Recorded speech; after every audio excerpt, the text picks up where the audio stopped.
Senator Janet Cruz. Hello, my fellow Democrats. Thank you for asking me to be part of this call. I'm honored. I am State Senator Janet Cruz from the Tampa Bay area. In case you haven't noticed, the one diversion we have away from the coronavirus is certainly in Tampa, that we have a couple of new Buccaneers that are coming to Tampa with Gronk.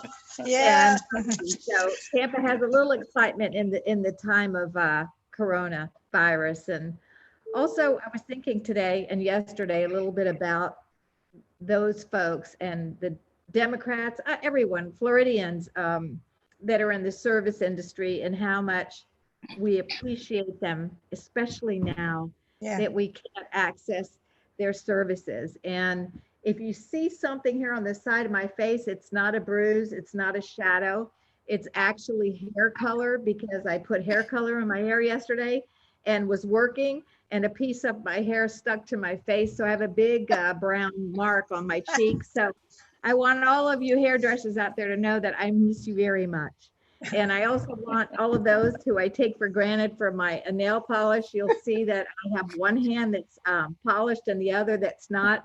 Just can't quite get it all done in the afternoon. So I'm thinking about all of you, and I can't wait for our state to open up when it's safe. And I'll talk about this a little bit later. When it's safe for our population, our Latinos, the Black and brown community, we have to make sure that they don't get used by big business in opening this state up too soon. So thank you for having me. I took too much time, but thanks. Thank you, Senator Cruz. Next, we have Senator Victor Torres. Well, good afternoon to everyone. In fact, good evening. I'm State Senator Victor Torres, who represents all of Osceola County and part of the lower part of Orange County, District 15. It's my honor to be on this call today. Like many other conference calls, our dedication to the community and to represent the community in this time of crisis goes on every day for us. And we're here to fight for you. So I'm looking forward to answering some questions and giving my opinion on certain issues. Thank you again. Thank you, Senator. Next, we have Representative Frentress Driscoll. Hi, everyone. Thank you so much for tuning in. Many thanks to the Florida Democratic Party for organizing this and for allowing us to share information and lift up this important information. I look forward to the conversation tonight. I represent Florida House District 63, which includes much of the North Tampa and North Hillsborough County area, including the university area near the University of South Florida, where we have large populations of Black and brown folks, and we know that COVID is impacting them more adversely. And I would like to give my special shout outs to the first responders, all the people on the front lines, the healthcare workers, the teachers actually who are still trying to educate our kids from home, and all the parents who are doing their best to put up with their kids. So thank you so much for being here tonight. I look forward to the conversation. Thank you, Representative. Next, we have Glenda Alford Akins. Good afternoon, everyone. My name is Glenda Alford Akins. I am the second Vice President of the Democratic Black Caucus of Florida. I reside in Okaloosa County, where I was the founding, the charter president of that particular chapter. I also am a retired educator. I just retired, so I'm all excited about being retired. And I think I retired a little bit more than I wanted to, because I'm stuck in the house right now. So I want to get out of here. But nevertheless, I am so very proud to be a part of this esteemed group. And I want you to know what the DBCF chapters are doing. We have several chapters over in Santa Rosa County. Santa Rosa County, they have contributed, along with the DEC, $3,500 to a feeding the Gulf Coast. And then we have several chapters who are making masks. They're working in the public schools, serving lunches, serving breakfast to the children. So we're excited about giving back to the victims of COVID-19.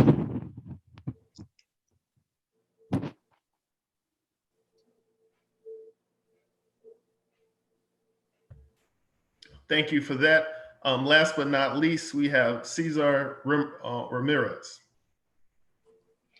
Good evening, everyone. My name is Cesar Ramirez. I am the newly elected president of the Democratic Hispanic Caucus of Florida.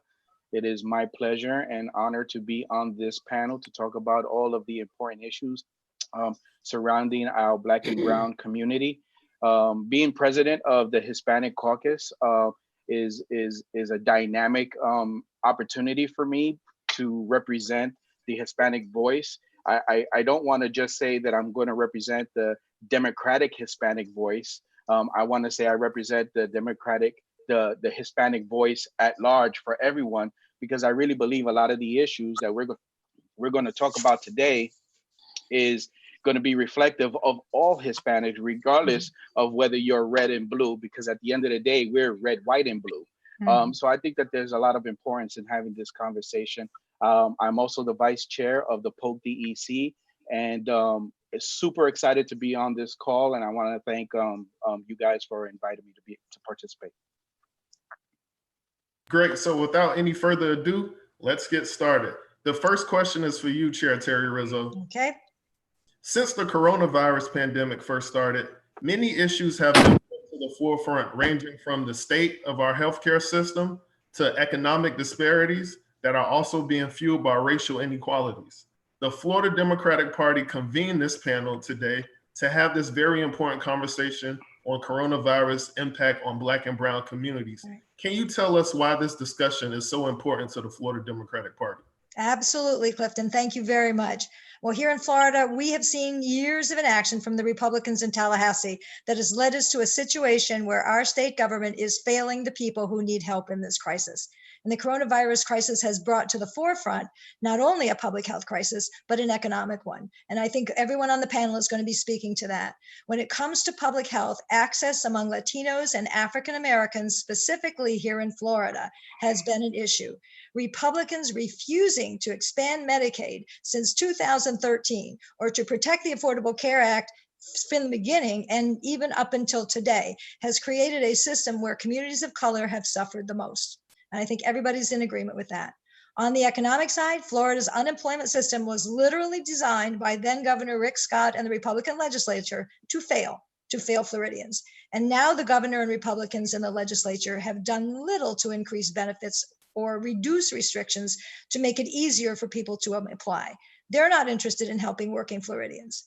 As the Democratic Party, we're fighting to protect our workers and hardworking families, not only during this crisis, but in normal times.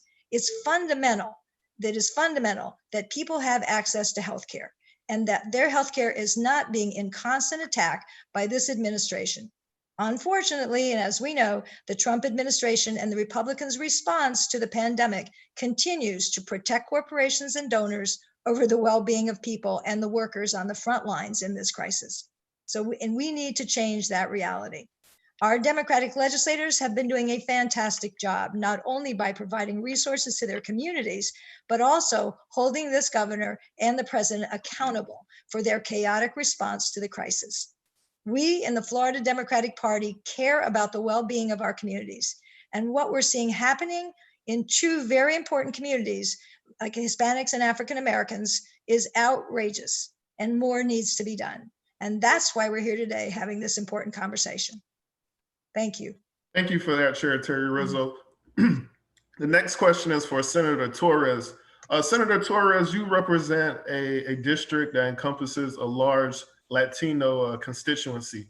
When you look at the numbers of groups of people infected by the coronavirus, Black and Brown numbers are drastically different from the rest. What do you think the reason for this is, and how can we overhaul or improve our healthcare system to confront this reality? Well, thank you for the question, Clifton. But as you know, in the Latino and African American minority communities, we are essential workers. We have jobs that you can't stay home and work out of your home. You have jobs that provide services, hospitality, restaurants, supermarkets. So you're out there constantly being exposed. And what's happening to our community is that you are not provided with testing in your areas to make sure you're not carrying this home to your family, to your loved ones. So in essence, our workers are overworked, underpaid, overexposed, and what we're having is a economic suppression by the Republicans by not giving them who are laid off, giving them their unemployment benefits, because the system was never rigged to not to provide for them, like Senator Cruz had mentioned before. We have a dilemma. They've changed heads in the state, trying to change gears and who's going to be in charge. I believe also that had we had Medicaid expansion since I've been in the Senate or the House for including 7 years total, we would have had some kind of medical coverage where doctors and business people wanted this, and they could have had the protection of a personal doctor for you to call in this time of crisis. Now we don't have that. Now we don't have the testing sites. And then we have our people being told, you need to go back to work. You need to go back there and do the job that I pay you $10 or less an hour to expose them. No, that's not the answer. And we need to find an answer. And we need to hold the Republican accountable for this against our people. Thank you. Wow, thank you for that great answer, Senator. Continuing on the subject of healthcare, Leader Gibson, you also represent a large minority constituency up in Jacksonville. Mm-hmm. Research shows that pre-existing conditions make people more susceptible to the coronavirus. It could even mean a death sentence in some cases.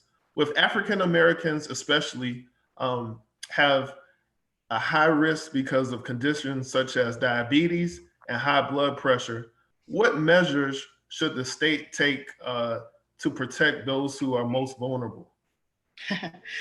Well, thank you for the question. And the propensity for diabetes and high blood pressure among African Americans and people of color in general was something I raised early on when we started down the COVID-19 road, actually. And lo and behold, somewhere in the conversation, the impact to people of color got lost.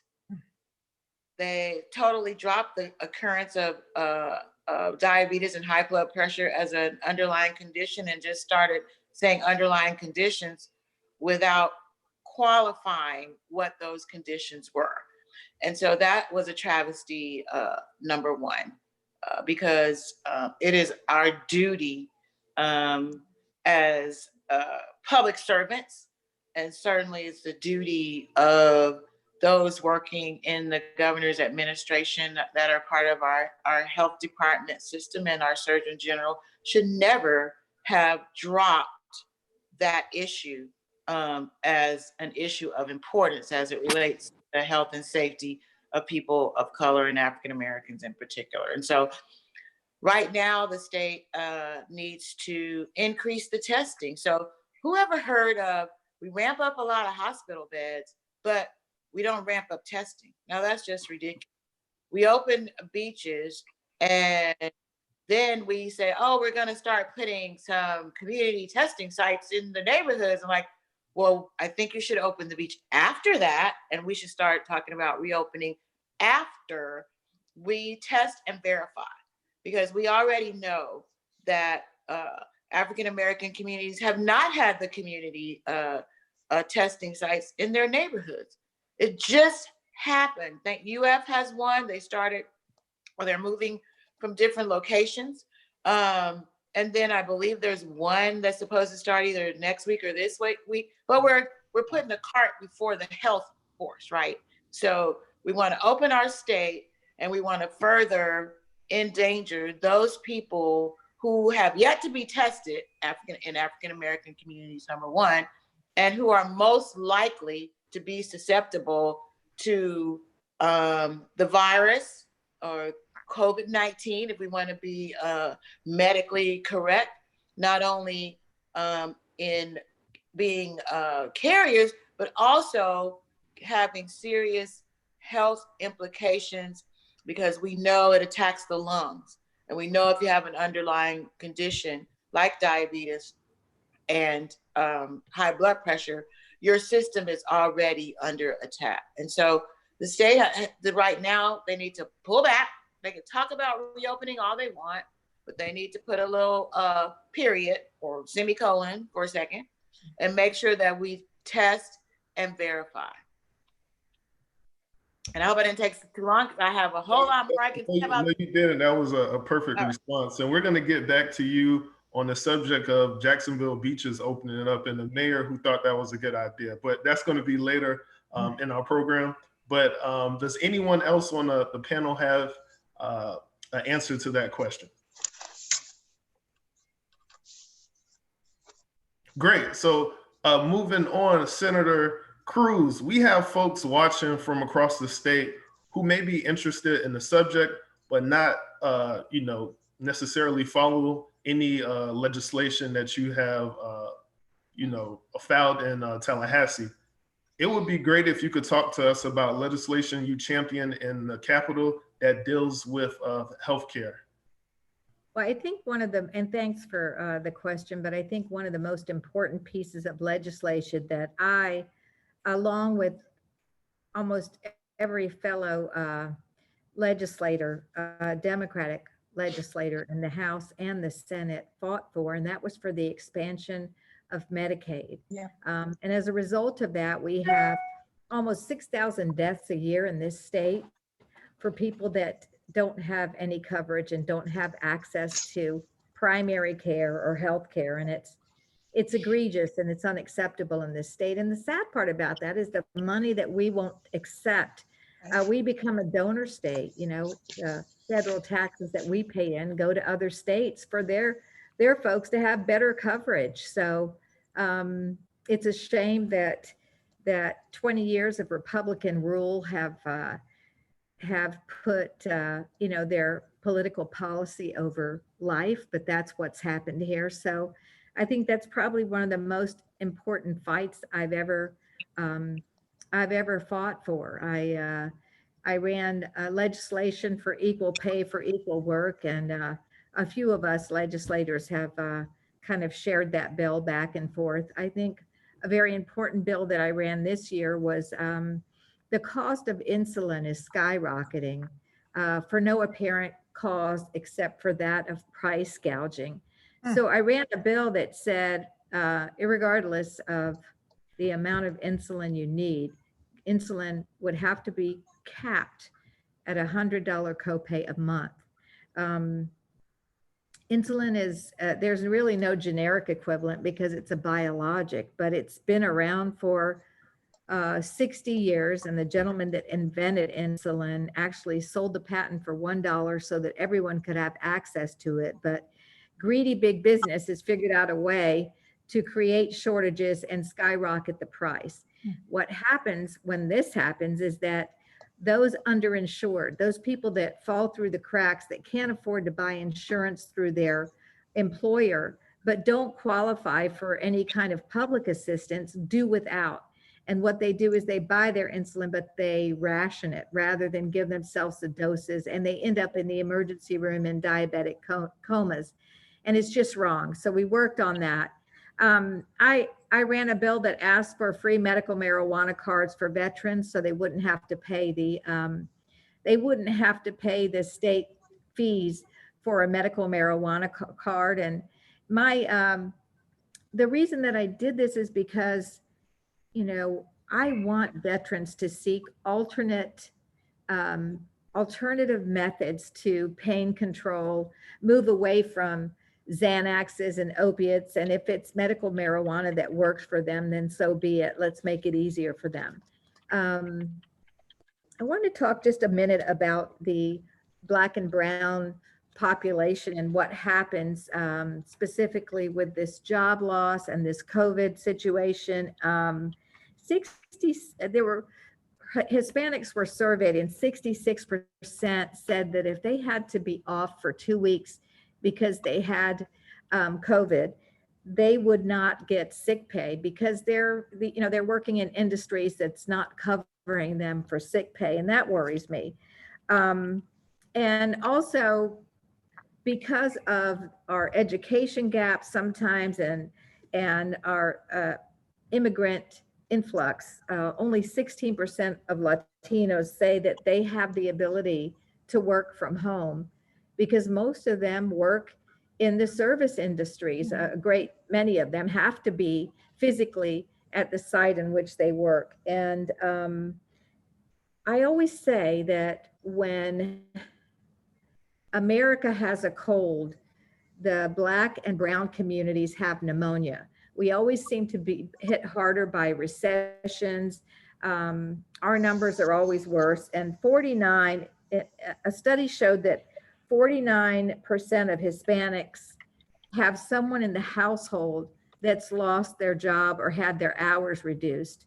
Compared to, that's 49%, almost half of every Hispanic household has job loss, compared to 33% across America for most Americans. So you can see that we're hit a little bit harder. And you know, we just have to continue to work. We have so many issues right now with the unemployment side, and I'm talking too long, so I'm going to stop here and listen to others.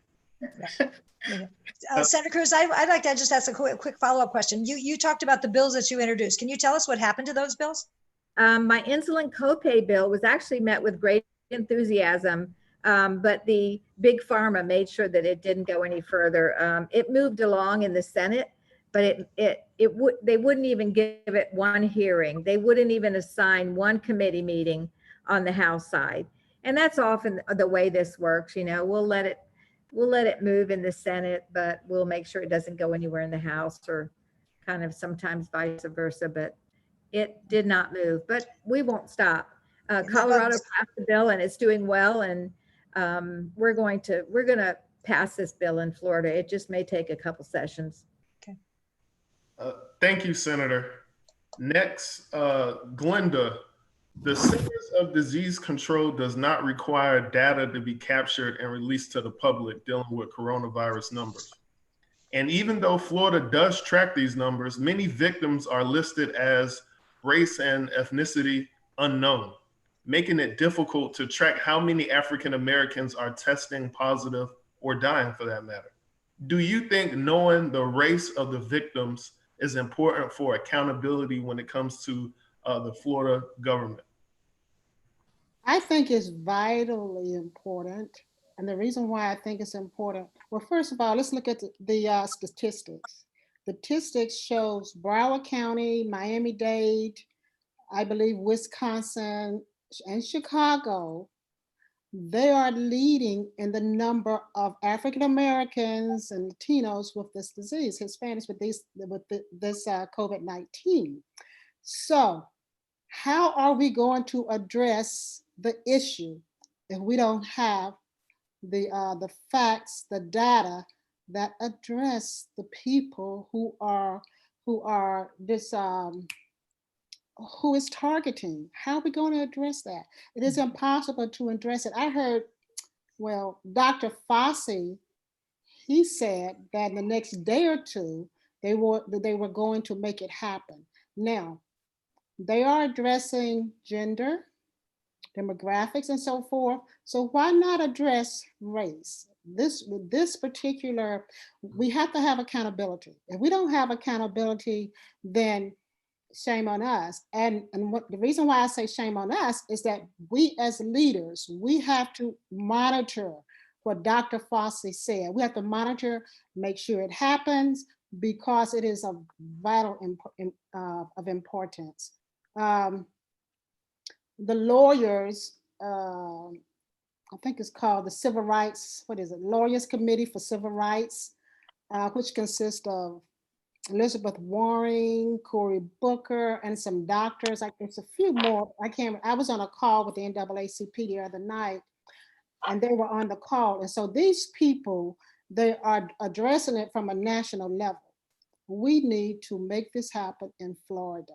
If this doesn't happen in Florida, our poor people, we're doomed. We're doomed, and we have to ensure that our people, we have to go out to our people, our cousins, our uncles, and tell them, when you go get tested, note that you are African American. Note that you are Latina. Note that you are Hispanic and so forth. This has to be done. And I tell you something else that I don't have the virus, but I tell you something else that I'm concerned about. I am concerned about our health officials getting our people feeling like it is a disease, like a disease to be ashamed of. And so we need to share with them that it's not a disease to be ashamed. We cannot control, everybody's been affected. And I'm thinking that perhaps that's why they are not giving them the complete information. So I think lack of information, lack of education is extremely important. I don't care if we have to go through, right now, the social distancing is in effect, but we can get on social media, talk to the rappers. If we get the rappers, the celebrities, those people involved, the people that the young people listen to, those people involved, help them to help us do what is best for our people. Thank you for that comment. And I agree. I think that in order to solve a problem, you need to figure out how big the problem is. So yes. Hi, Clifton, this is Caesar.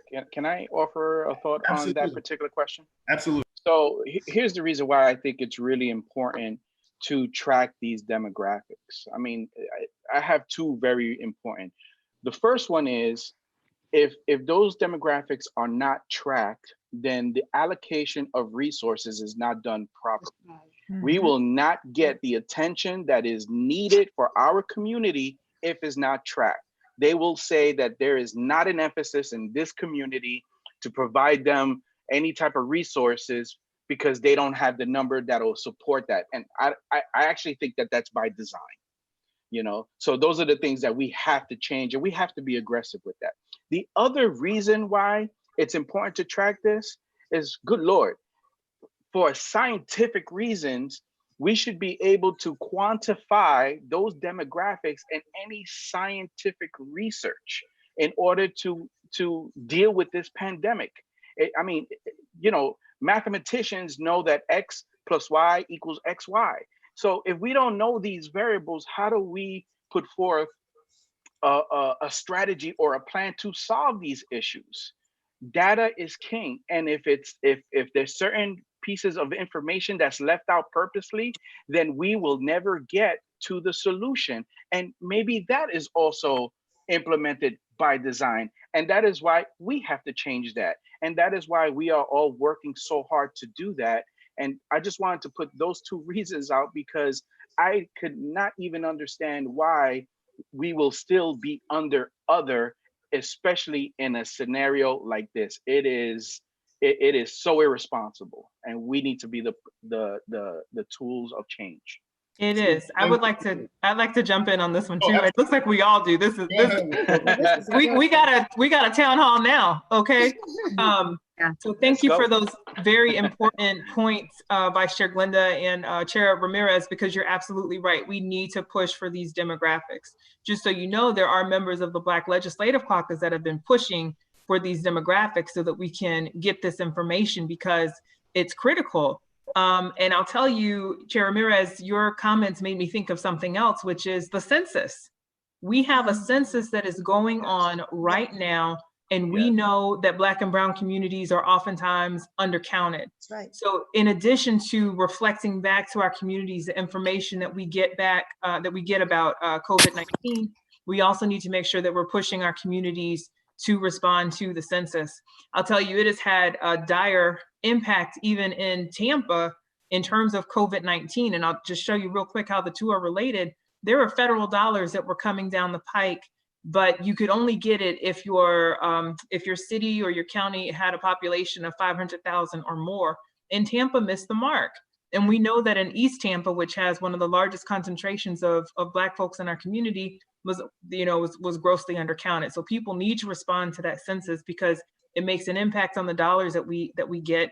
And then to Vice Chair Glenda's point, I mean, you're so right. We have got to push out information, push out accurate information. I'll tell you, this is I think the second town hall I've done with Senator Cruz. I know Senator Gibson and I are on the phone all the time with the Black Caucus, getting information for our members so we can push it out. You know, I've pushed out a little microsite, tampabaycovid.com, so people in my district can go there and get whatever information that I have. But it is incumbent upon us at this time to be providing good constituent services, dispelling the myths, getting the information out there, and encouraging our people to go to the doctor or go get tested and erase all the stigma. You know, this is, it's critical, it's serious. In some cases, it can be a matter of life or death. So please get the help that you need. And if you don't know where to go, contact one of us, contact our offices, we'll help you. That's right. Thank you, Representative. Does anyone else have any comments on that subject before we move on? May I? Absolutely. In terms of, and let's talk about why we even now are having some community testing sites. It's because the media, New York media, Chicago media, those states started to raise the issue about African Americans dying from COVID disproportionately. That helped us to get the testing that we need. But the reason we need the data, and thank you, Representative Driscoll, for talking about how the Black Caucus had to force data out that they were just holding. The reason that the data is now much more readily available on the website, they have a dashboard, is because we pressed that issue about African Americans dying at higher rates.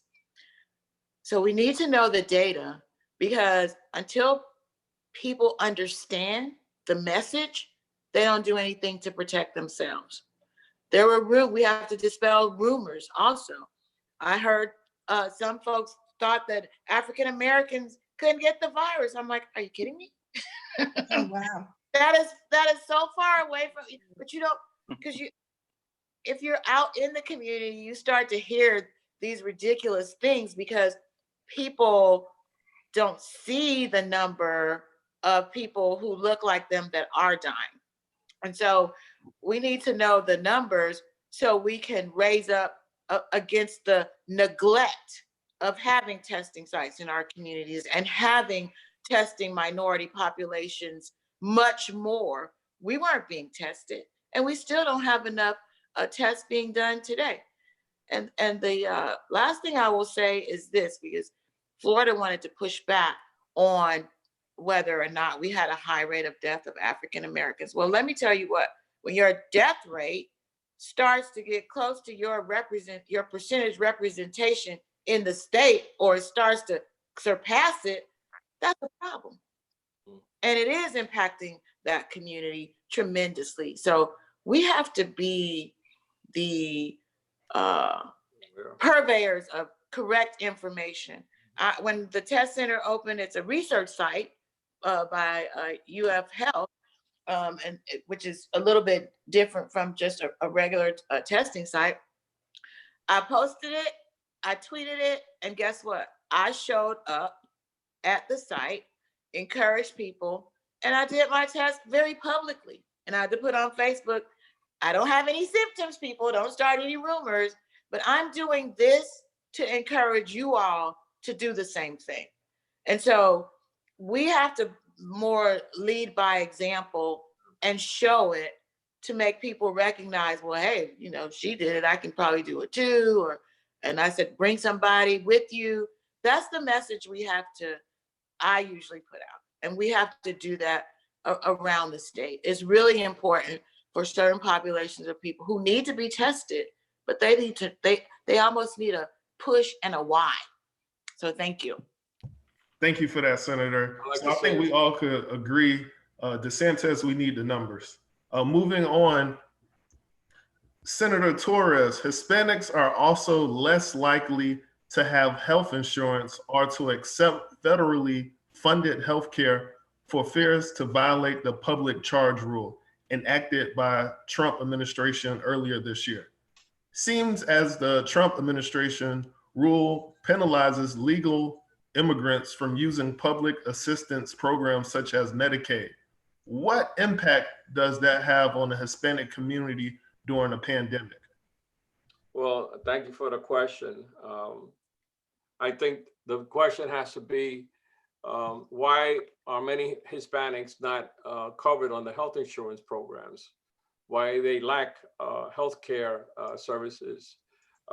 It's obvious that immigrants who are legal or immigrants who are undocumented, we have issues because many of them have children that were born here in the United States, and they're entitled to every American with all the benefits that this country provides. And this is what's hampering that because sometimes of their parent status, they don't want to give them the opportunity, or they're afraid. And, you know, going back to your last question, in my community here in Osceola County, this is the biggest issue, testing. We don't have the state coming in. They've asked, I've just finished talking to Mayor Alvarez, and his biggest beef is we have a lot of people who are not being tested in the Hispanic community as we speak. And the south part of Orange County and Cimarron Boulevard, one of the county commissioners took a task to the state to provide, they finally got some testing sites on Cimarron Boulevard. You know, it encompasses the whole community, but they don't want to know the numbers. They don't want to know who's infected. They don't want to know how healthcare benefits affect our people. And we have an issue here with the leaders in the state and the federal government. And when you put the fear, if you're going to come into, you know, any hospital here can't turn you away. That's the bottom line. No hospital, you can walk into any hospital. But when people are hearing, if you have the virus or you have symptoms, don't go into your emergency room. We can't provide for you, or we don't want you to go in there. There are so many things going on at one time. It makes people just say, I'll stay at home. I'll suffer through this. There's no legal, or for me, this is a hardship on this Hispanic community and other folks who are facing a similar crisis. So lack of insurance, yes, but that's been going on for years. This ain't the first time. And we're going through this process as we speak. And these are the issues that concern me. And it's a shame that children who are born in this country with their parent status being undocumented are suffering a fate that they shouldn't be suffering. Thank you. Thank you for that, Senator. Does any of the other panelists have any comments for that question? I just want to add to that. We are experiencing the same thing in Okaloosa County. I know people who have tried to get tested and they send them home, tell them to go home, quarantine themselves, come back if you get a fever, you know, and to me, that's unacceptable. And often these people, I know 2 or 3 people who don't have insurance. And I truly feel that that may be the cause. They don't have insurance, or they do not have a primary care doctor. So I really feel like this is a disadvantage. This is awful. And what they need to realize, when these people are not being tested, it not only affects African Americans, it affects everybody. Sure. Because that African American may work in a grocery store, you know, but anyway, that's all right. So are we saying that they're going to the emergency room and they're not doing the quick COVID test because the emergency rooms have the quick test? So they're just saying, if you think you're sick, go home and stay quarantined. This is what I've been told. Well, they just told me to go home until I got additional symptoms. I don't have a fever, but I feel awful. Well, I think they base a lot around fever, unfortunately. And, you know, there are some folks that contract this virus that react to it differently than others. So they don't always have to have a fever, and that's unfortunate. But okay, that's true. And I know a person who did have a fever and they told them to stay home and quarantine themselves. Yeah, it depends on where you go. I mean, the bottom line is people are being told different things in different scenarios. And what happens is the public doesn't have the knowledge of it. If I may, one thing that some of the instructions that I've gotten is that, you know, if you feel like you've had the symptoms, you should call your doctor, allow the doctor to triage you over the phone and provide you advice on what you should do next. But that advice doesn't really cater to those Black and brown. And by the way, Black and brown, the only difference between Black and brown is a shade and maybe an accent. So we all suffer from the same thing, and we're concerned about the same thing. So to my point, so what does me calling my doctor, what if I don't have a doctor? What if, you know, so there's so much miscommunication out there, and there's not enough information out there to cover those what if situations. And to go back to the original question that has to do with the Trump administration, listen, Trump administration, they're simple, but they're not fundamental. And that's part of the problem. And, you know, when we deal with a lot of the things that they put in place that kind of scare the Hispanic community from coming out and reporting that they're not feeling well, they're not getting that legal immigration is a tremendous factor to our local economies. And the reality is, if anybody is an employer or has a business or manages people, they should know that a healthy employee is a good employee. A good employee is good for the company, is good for the economy. But they make that disconnect and they put us in these little buckets just because we're Hispanic and, you know, and we're legal immigrants, we're Hispanic Americans, but we're people. Fundamentally, we're people with concerns about COVID-19, and we feel sick and we need answers. We need to know where to go, and we need to not be confused and scared. The message is just all over the place. Yep. Thank you for that comment. Moving on, Senator Gibson, we've seen around the country, states and cities reopening, despite the infection numbers are going up and even the deaths. For example, in the city that you represent, Jacksonville, the mayor recently opened up beaches. Do you believe this current administration in Florida has done and is doing everything they should do to curb the numbers of infected in Florida? Let me think about that one for a second, Clifton. Hard question. Hard question. It's such a difficult question. Well, the answer to, I think you asked me, do I believe that they're doing what they should do? The answer to that is no. And I think we've talked about it throughout this conversation, and that is, you don't throw someone in the water who doesn't know how to swim without giving them a floater or something, because what's going to happen? They're going to drown unless somebody jumps in to save them. So, as I said previously, test and verify. I don't know how you reopen beaches and bars and restaurants that are all on the table right now. The beaches was the first in Nexus Parks, until you have tested at a level that is test and verify. They already know that we have not tested enough people, right? They already know that. We bump up the hospital beds, we set ourselves up in all of these places. We don't test anybody.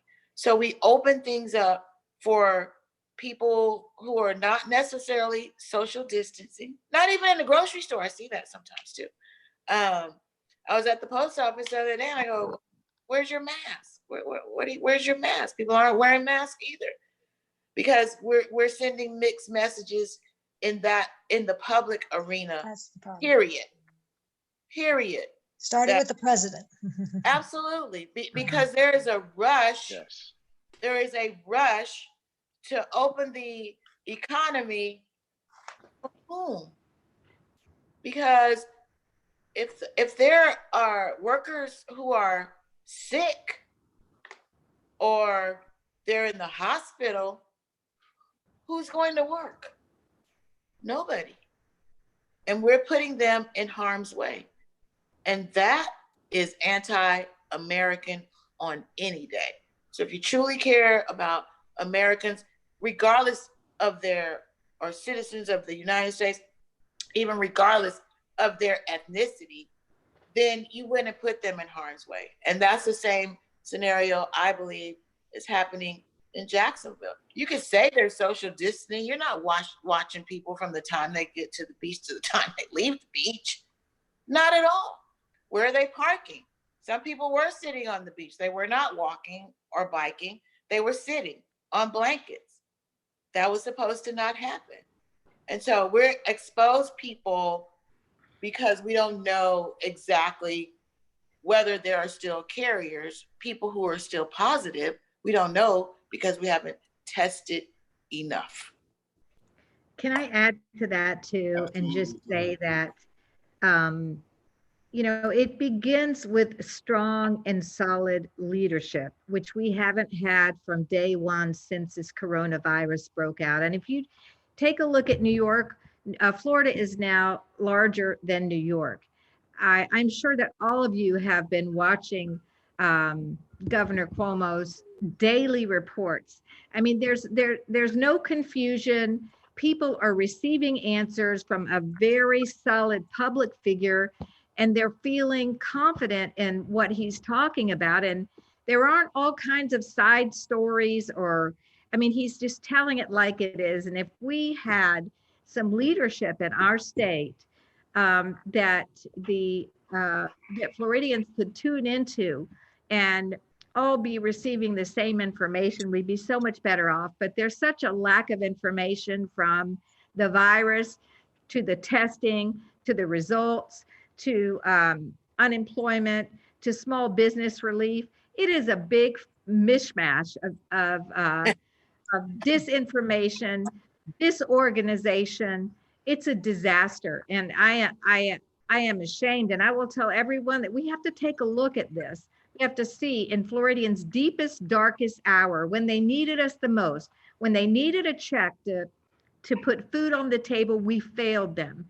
1 out of 8 in its best day, the unemployment website is designed for 1 out of 8 people to be successful in applying. It is designed to be difficult. It was designed to deny people benefits. Yep. So then you take this system and you take Floridians in need, and now that mainstream Florida needs unemployment benefits, all of a sudden leadership is taking action. But before, when it was mostly minorities and folks out of work that needed help, they didn't give a damn. All of a sudden now they're caught, and they're apologizing, but apologies do not put food on the table for Floridians. And it's just started with a lack of leadership. That's where it began. Can I say something, Clifton? Absolutely. Well, here in Central Florida, we have the theme parks, Disney, we have Universal Studios, hotels, restaurants. We have all these that combine here in Central Florida, the opportunity for workers. And when you hear you watch who's on this task force for the governor, and you see the list of names, and you begin to wonder, there are people missing from that task force. Doctors, scientists, people who could tell you, yes, you can do this. The theme parks, I mean, Universal Studios, I mean, I don't know how you can cram, between Universal and Disney, 50,000 people.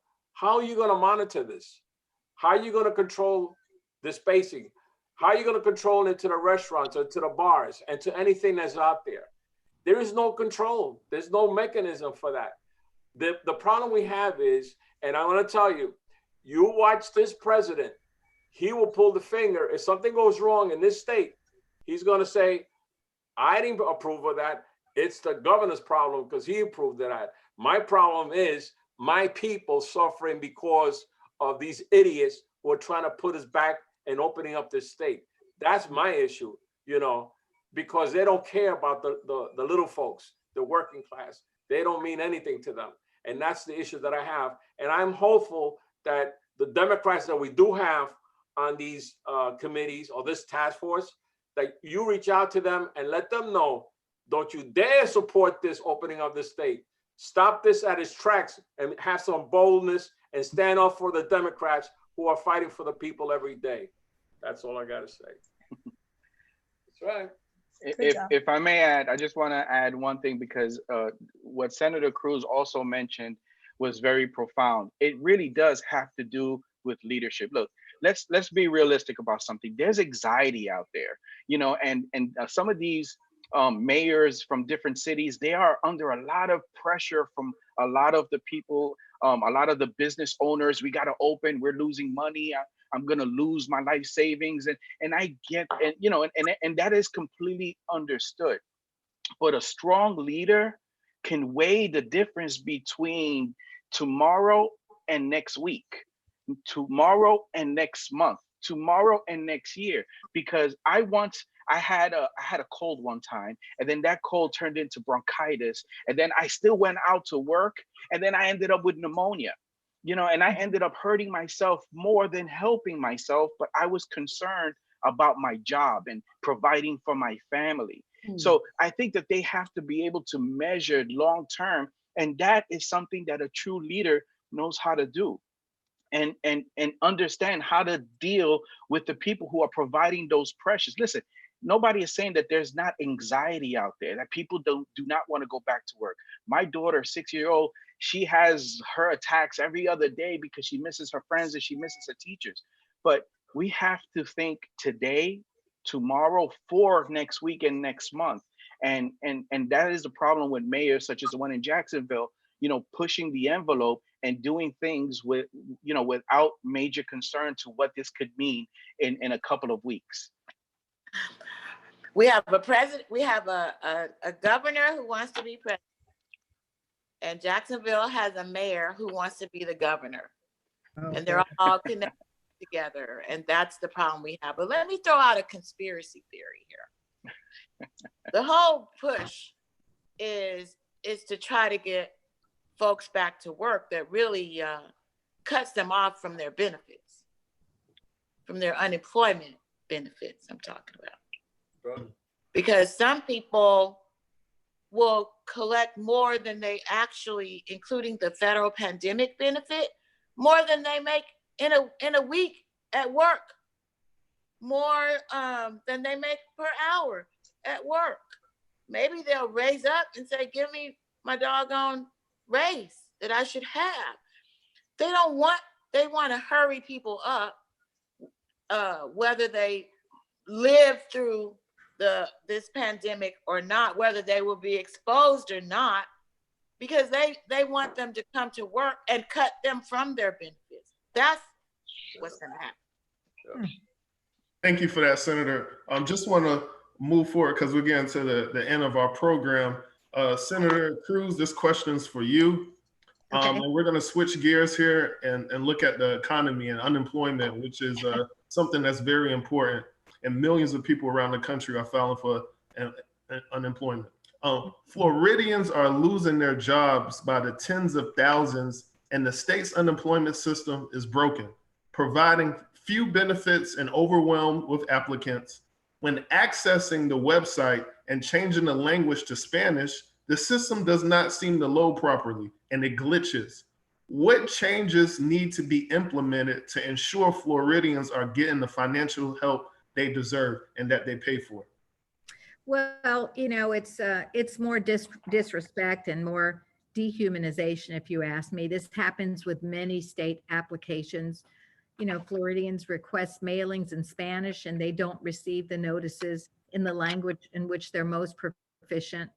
My office has gone through hundreds of paper unemployment applications, many of which have been Spanish applications. And I think our state needs to recognize that there's a large population of exclusively Spanish-speaking Floridians, and they deserve help, and they deserve to be able to request help just the same as any English speaker. And you know, the reason that this website is broken is because for years, I said that before, but I want to say it again because there's been a belief that anyone who receives unemployment or food stamps or is on Medicaid is relying on government benefits. So they make it harder to apply.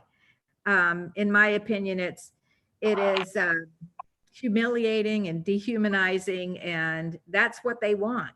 No one can rely on $275 a week in unemployment benefits. We have to make the process to apply easier so that more under a good economy, more than one of every 8 applicants receives the help they need. And this means serious technical updates. We spent $77 million in a contract with Deloitte to build their website. 77 million of your tax dollars went to Deloitte to build this website that is ineffective. There were 3 audits over the past, I don't know how many years, but all of the audits were scathing.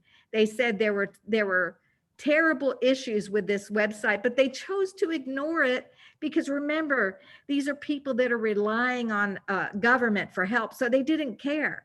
It wasn't until mainstream Floridians needed help that they're paying attention to make this website better. You know, Florida has $4 billion in the unemployment trust fund. We need to pay out Floridians who need help, and that's what this money is for. We have $4 billion sitting there. Just release the damn funds and put food on people's table. Clifton, can I say another thing on that? Absolutely. You see, I filed for unemployment in 2011 when I worked as a driver for one of the companies here. And what I found the most about this unemployment benefits, I thought I was going to walk into an unemployment office, but it was changed due to the fact of the prior governor, Jeb Bush, and then Governor Rick Scott. And what happened was that you go through a process that your employer could say to deny you unemployment benefits. And we don't know what's going on if all these applicants, are they checking to see if an employer doesn't want to provide for you or pay for your unemployment benefits? Are they saying to, whether this is the time I wanted to get rid of this person and why should they get unemployment benefits? I mean, there's a lot of scenarios that we're getting that we don't know how this system works. I was one of those over a decade ago that went through this. And yes, it was $275 at that time as well. And this is not what we're looking at today. This is the problem that— Sorry, I didn't quite catch. Oh, something happened, I don't know. But anyway, that's my thoughts on this clip. Thank you for that. Rep. Driscoll, continuing the conversation on economy, America is simply facing an unemployment crisis. Some experts say the unemployment rate may hit 30% because of shutdowns related to the current pandemic. What are your thoughts on how this disproportionately affects small minority businesses and women-owned businesses in the United States? So when it comes to minority and women-owned businesses, we have to remember that there are two crises that they are facing.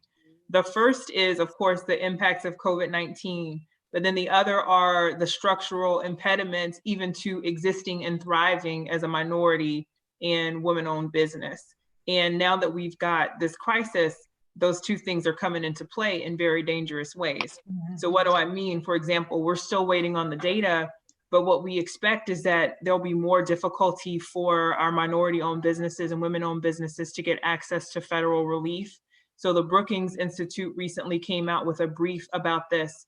And they say, you know, for example, the Paycheck Protection Program relies on mainstream financial institutions. So, you know, you got to go to a big bank, in other words, or a big credit union to get your loan if you're trying to apply for that PPP money. But oftentimes, our minority and women-owned businesses are underbanked or they may be unbanked. So it may be more difficult for them to get access to this, to these funds. And then you also have to think, like I talked about the structural impediments. According to Brookings, large banks approve 60% of loans sought by white small businesses. That number drops to 50% for Latinos and 29% when it comes to Black-owned small businesses. So you've already got a problem. Now it's going to be exacerbated by COVID-19. It's going to be tough. We are seeing this in my district, as I mentioned, talking about the university area earlier. There are a lot of small businesses there, mom and pop businesses owned by Black and brown folks. And these businesses are practically paycheck to paycheck. So we don't even know, we're pushing and talking about it to hope that we can help uplift that area of the community so we don't lose the gains that came after the recession with rebuilding, but it's going to be really tough. A couple things that can be done include reaching out to our local governments, which oftentimes have technical assistance and assistance to work with our small businesses to get their documentation ready and the information that they need so that they can apply for these loans. But it's definitely a big problem. Thank you for that response, Representative. Glenda, many hourly workers are exempt from labor protections or without benefits, and a few receive living wages. These workers need relief in the form of wage supplements, paid sick leave, and access to health care. What impact does this have on families and children at home during the pandemic? Clifton, I'm going to propose this question.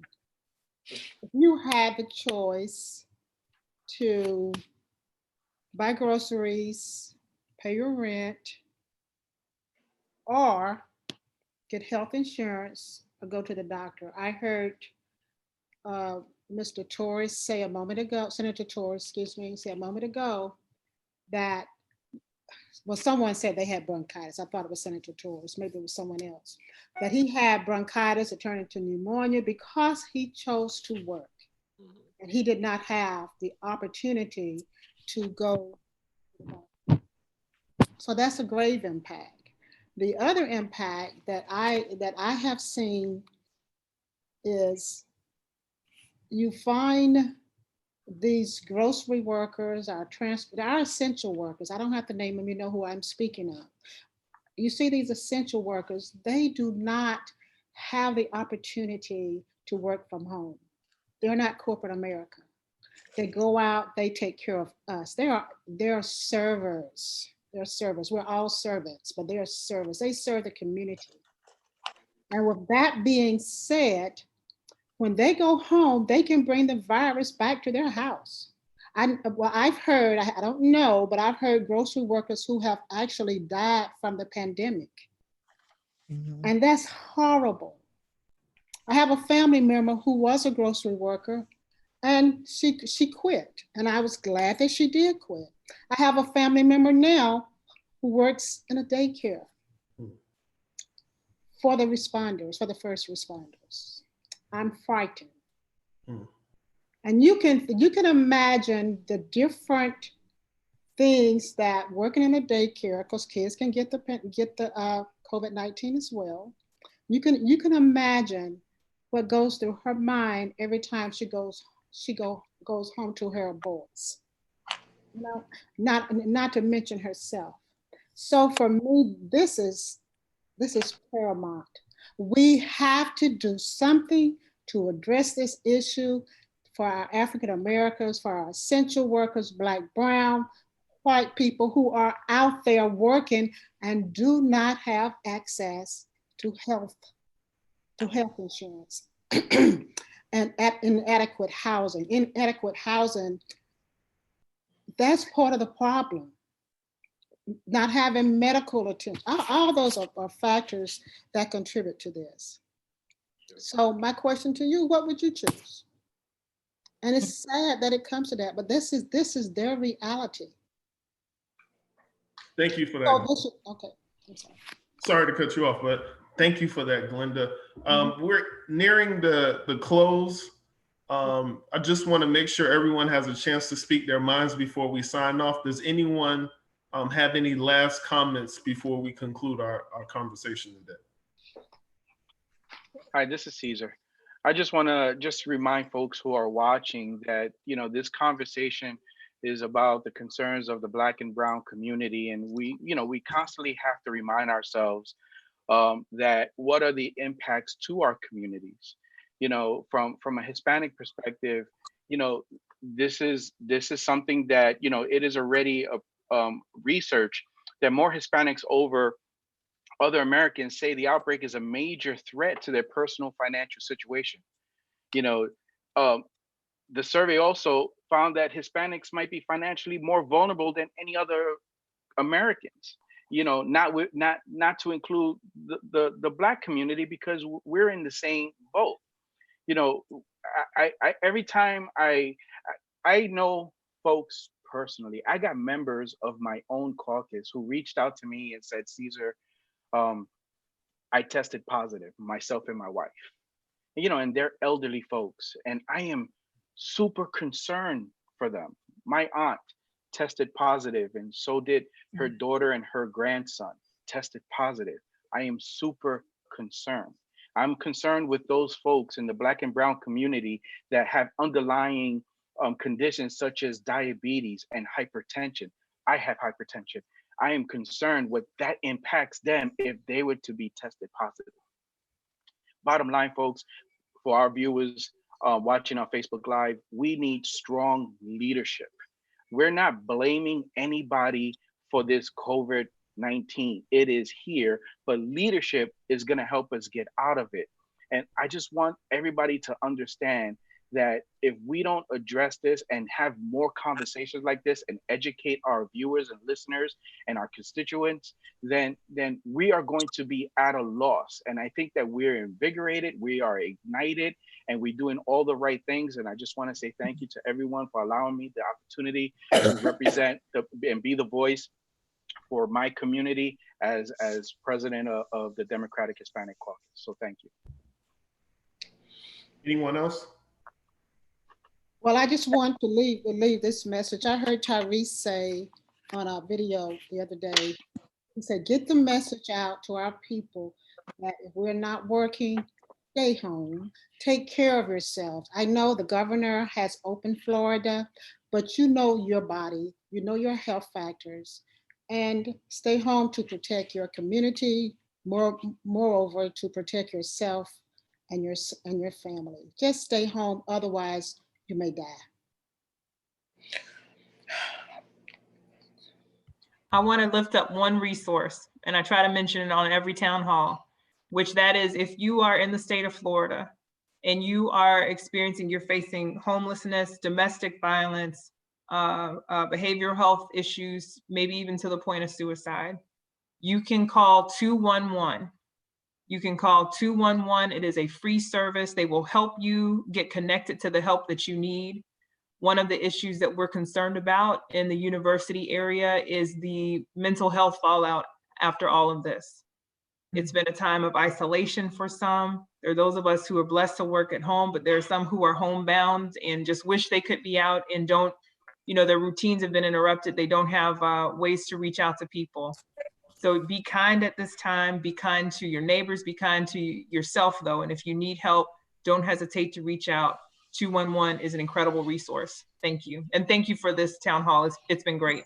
Can I say that to Ventress really quick, and all of us on the call, that in this new stimulus money, it's not a lot to begin with. It's far less than the first round or the second round. So in there, when you mentioned about African-American businesses, minority businesses, this time at least they have included some guidance for, they call it the hard to bank, which is, you know what that's code for. And so, but there are some provisions in there, but the thing is we have to get it out to our folks already so that they can take advantage of it. And finally, I will say to all of those listening, to push back on political expediency that will allow people in your neighborhood, in your children's neighborhood, in your family, die a very untimely death. Thank you. To that end, can I mention one thing in closing, and that is that, you know, the next great fallout here, now people are very concerned right now with receiving their unemployment benefits. But if you believe that you probably won't have a job to go back to, then I would tell you not to wait and to go to Covering Florida. I'm not sure if it's .com or .org, coveringflorida.org, I believe it is. And the phone number for them is 877-813-9115. Start preparing now for healthcare coverage for your children and for yourself.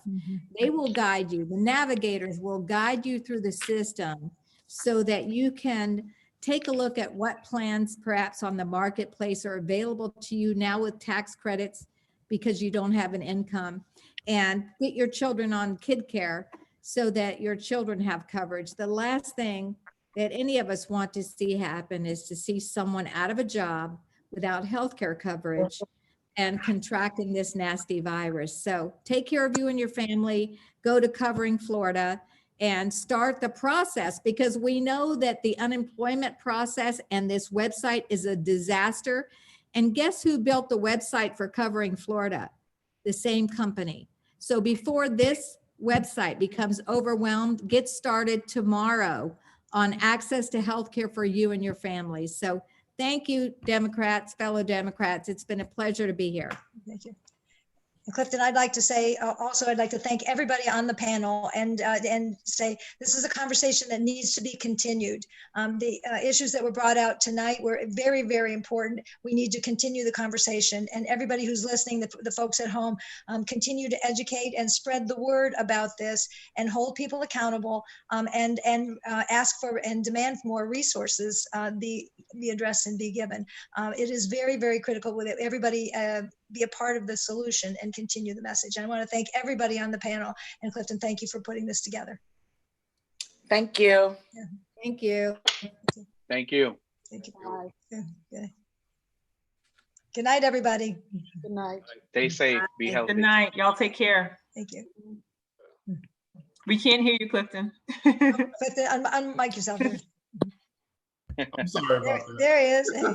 Well, that brings our panel discussion to a close. We had a very passionate discussion, and as they say, all good things must come to an end.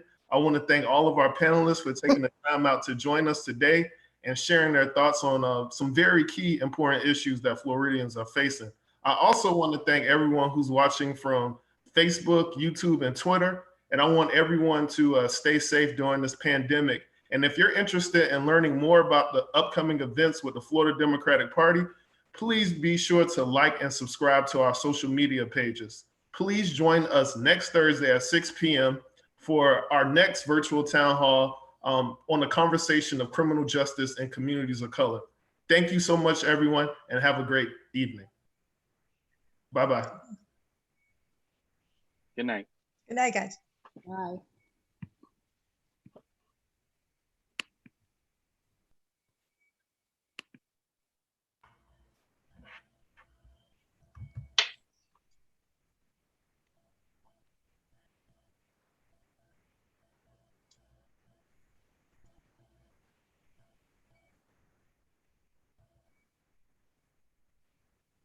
Yeah.